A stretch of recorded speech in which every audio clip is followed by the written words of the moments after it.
Donnie and Dolly. The team is supported by ableauctions.ca. Closing your business? We can help. And King of Floors, your vinyl, laminate, and engineered flooring superstore.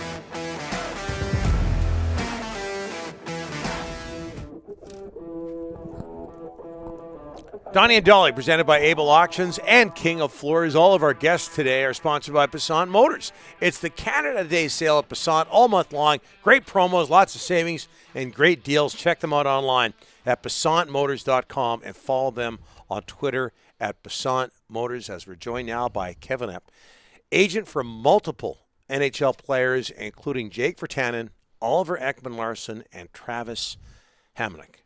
Kevin, how are you, sir?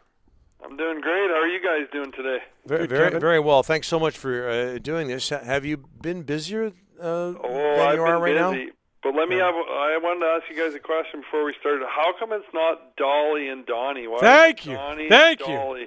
There is my pal Kevin Epp coming to the table. No, I was just wondering, is it seniority, Donnie? Is there more experience on one side, or how does that work? Yeah, he's younger too. He's younger than me. So no, it goes by age. So I'm way ahead. I get dibs on that.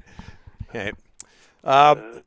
So Dolly and Donnie, joined by Kevin Epp. Is that better? Is that okay? Thank you. Nah, just trying to figure it out. Yeah, there you go. Good guy. How's it going on your guys' show? Has it been good? Yep. Oh, it's been fabulous. Fabulous. We're actually taking the whole month of August off, so maybe we'll work on the name then. But I'm telling you, Kevin, it's just been a blast. And Czech and the people at Oh Boy Productions have treated us so well. Where do you want to start? How about Jake Virtanen? Placed on waivers for the purpose of a buyout. He's your client. What was your reaction to that move by the Canucks, Kevin? Yeah, I don't know if I had a reaction. I mean, we've been in multiple conversations for the last few months since things broke there in March, I guess, with certain allegations, and I guess, an inevitable happened, with them buying out his contract. I think there's lots of trade talks. I mean, prior, during the season, later in the season, and then throughout this off season, trying to move Jake on to another team, but ultimately, I think they had to make a decision, and it was a tough decision, I guess, on their end. But for better, I think both parties are going to go their own ways. I think Jake probably needs a fresh start somewhere in a new market and different place, and I think it's probably going to be best for him, and everybody can kind of move forward. I guess that would be the best way to say it. Kevin, you touched on it there. Does this decision have to do with on-ice issues, off-ice issues, or both? Yeah, that's a good question. I think it has to do with just the climate we live in today, and I think sometimes these things are out there. I think it's hard. I mean, it's an ownership group and a team that's trying to move forward with their fan base and trying to do what's right. So I think he probably didn't have his best season. The season before, he had a career year and did well. And I think a lot of it has to do with COVID and how the contract was structured and kind of on ice. Obviously, like you said, there was some off ice allegations. So I guess it must be a combination of all the above. Looking back to 2014, Kevin, has he been treated fairly by the Canucks in your opinion? Yeah, I think throughout his career, it's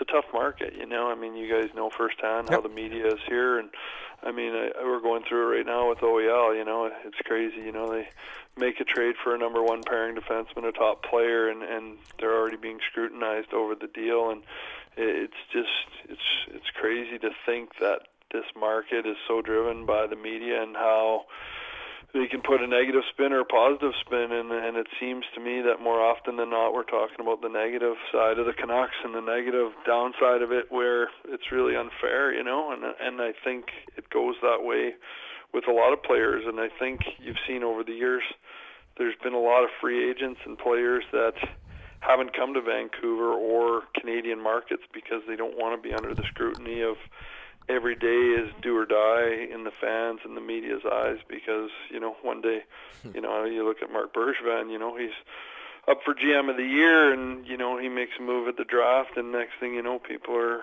calling for him in certain ways. And prior to them beating Toronto, I mean, there was lots of talk that he was going to be let go or fired, and then he gets up for GM of the year. So it's just the climate, and it's great to be in a fan base where people are so passionate, but it's also very difficult on players and their families and how they are, and I think it's tough, but I think goes with it when you do well. I mean, you're pretty much on top of the world, there couldn't be a better place to be than when you win in a Canadian market and have the rabid fan base you have, Kevin, let's talk about OEL. Your thoughts, where is he at in his career, health-wise, everything? A lot of people see this as a good move for the Canucks. A lot of people see it as a bad move. But what do you see? What do you see in the player you got?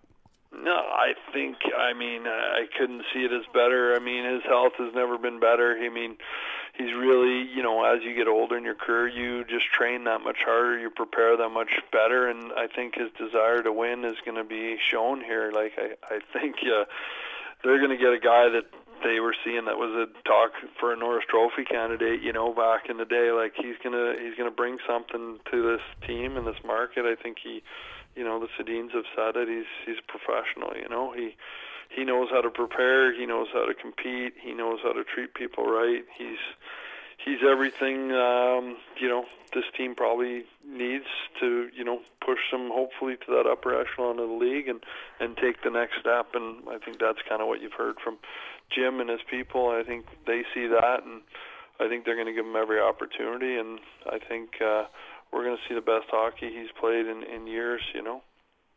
Kevin, you got Travis Hamonic. We got a couple of days to go here, Kevin. What is his future? Is it in Vancouver or not? I could say that we've talked a number of times as well, back as early as probably the trade deadline and as current as kind of all this OEL stuff happening Friday on the weekend, So we're in current discussions with them, and, I think a lot of it has to do with them trying to work within the system with salary cap restrictions and trying to be in a position. I think when you have two players kind of like Quinn Hughes and Elias Pettersson still unsigned, I think you never really want to box yourself in and leave yourself stuck where you believe maybe an offer sheet might potentially come and not have the money. So I think they're just trying to do their due diligence. I mean, I think they like the player a lot, and I think the player enjoyed being here. He found a good fit there playing with Quinn Hughes, playing a lot of nights with Quinn Hughes and getting a lot of minutes. And I still think, he's got a lot of good hockey left too. So we'll see what happens in the next, like you said, 48 hours. Kevin, let's get back to OEL for just a second. And you touched on this as well. But he spent 11 years with the Coyotes. Not a whole lot of winning there. Not a whole lot of fans in the stands either. How badly do you think he needs a change of scenery? And you mentioned the tough Canadian market, but there's a vibrancy to a Canadian market that maybe someone like OEL misses. Yeah, no, I think you're 100% right. I think he needs it. I think it'll push him to play even better.